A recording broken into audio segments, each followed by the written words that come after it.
Баршаңызға сәлем. Бүгін сіздермен өте ерекше пирогтардың бірі слезы ангелы немесе періштенің көз жасы пирогын дайындайтын боламыз.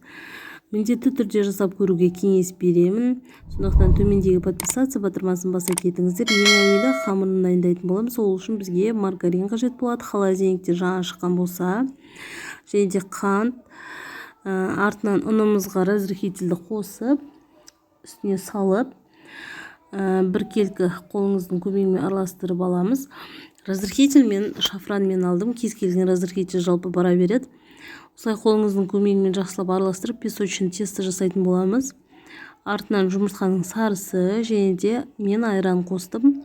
Бұл жерде қаймақты алсаңыз да болады. Осыдан бізде біркелкі осындай тесто шықты. Оны алып жарты сағат көлемінде холодильникке салып қоямыз. Енді творожный массамызды дайындайтын боламыз салмасына. Бізге творог, қант, жұмыртқаның сарысы, қаймақ қажет болады. Барлығын жақсылап миксердің көмегімен біркелкі қылып араластырып аламыз. Ең соңында манный крупа қосатын боламыз. Жақсылап араластырып алып, мінекей бізде дайын болды. Енді тестімізді дайындайтын боламыз. Тестімізді алып, осылай арнайы кондитерлік ыдысқа салып, жайып шығамыз. Енді творожный массамызды үстіне құйып, жарты сағат көлеміне алдын ала қызып тұрған 180 градус духовкаге салып шығамыз. Үстіне салатын жаңағы слезы ангел деп жатыр қой, соны дайындайтын боламыз. Ол үшін бізге жұмыртқаның ақ уызы қажет болады. Миксердің көмегімен жақсылап араластырып, арасына қант қосамыз. Ыдысыңыз барлық құрғақ болу қажет. Бұл массаны дайындау үшін мінекей бізде осындай қою крем тәрізді масса шығады.